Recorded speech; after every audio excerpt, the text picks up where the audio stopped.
Hey guys, Dobby back at you. Another story. Uh, gun stores, Scary's gun store story.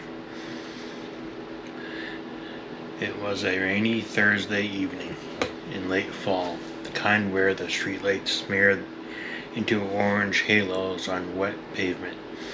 Caleb, Caleb needed a new carry piece. His old revolver had finally given up the ghost after too many range days.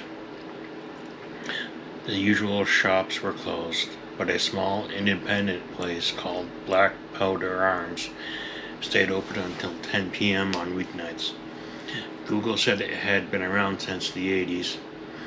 Low reviews, no website, just a faded sign and a single window display of old revolvers and hunting rifles.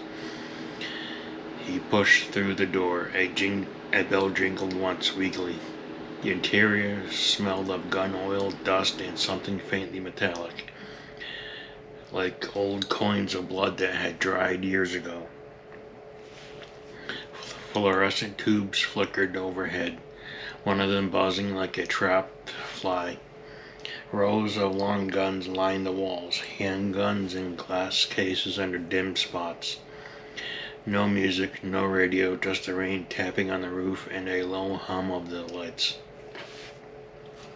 Behind the counter stood the owner, or at least Caleb assumed that's who it was. Older man, 60s maybe. Thin gray hair slicked back, wearing a faded black polo with the store logo embroidered in frayed thread. His name tag read Harlan, eyes sunken, skin the color of wet paper. He didn't smile, just nodded once. Help you? Caleb explained what he was looking for. Compact 9mm, reliable, nothing flashy. Harlan listened without blinking, then turned and walked to a case near the back. He unlocked it with a key from a ring that jangled like bones. Pulled out a matte black Glock 19 Gen 3. Well used but clean. Slide rack smooth. No rust, no wear marks that shouldn't be there. 500, Harlan said flat, no haggling.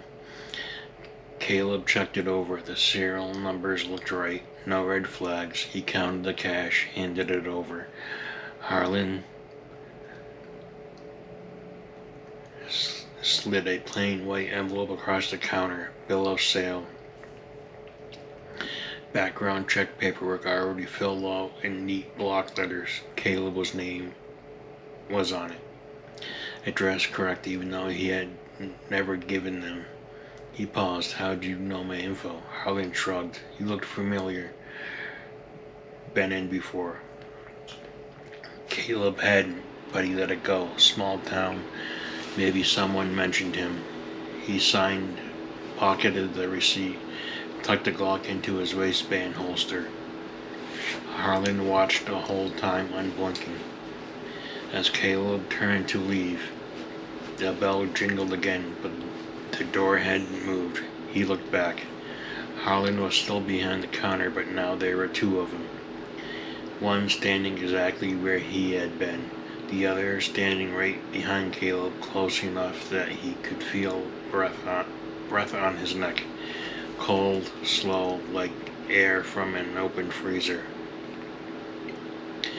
Caleb spun. Nothing there. The store was empty except for the first Harlan, who hadn't moved an inch, but his eyes, they were different now. Pupils blown wide, reflecting the flickering light like black glass. The rain outside picked up, drumming harder. Caleb backed toward the door. Thanks, he muttered, hand on the knob. Harlan's voice came soft, almost kind. You forgot something. Caleb looked down, nothing in his hands but the envelope. Harlan lifted his own hand slowly and pointed at the glass case Caleb had just bought from. Inside, where the Glock had been, sat another gun, same model, same finish. But this one had a tag tied to the trigger guard, handwritten in some block letters. Caleb Morrow, 11/14/24, returned. The date was today. Caleb's stomach dropped. He yanked the door open, stepped into the rain, didn't look back. He drove straight home, locked the door, checked the Glock again. Serial number matched the paperwork. Clean, normal. But when he unloaded it to clean, he found one round already chambered, hollow point he never bought, etched into the bullet nose, tiny but clear. Next time. He sold the gun the next week on a forum, no questions asked. Never went near black powder arms again. Sometimes late at night when the rain hits the windows, he swears he hears the bell jingle. Just once, someone in the house, and he checks the locks twice, because part of him knows the store never really closed, and it's still open for returns. Thanks guys for listening. Hope you get something out of it, even if it's a good night's sleep.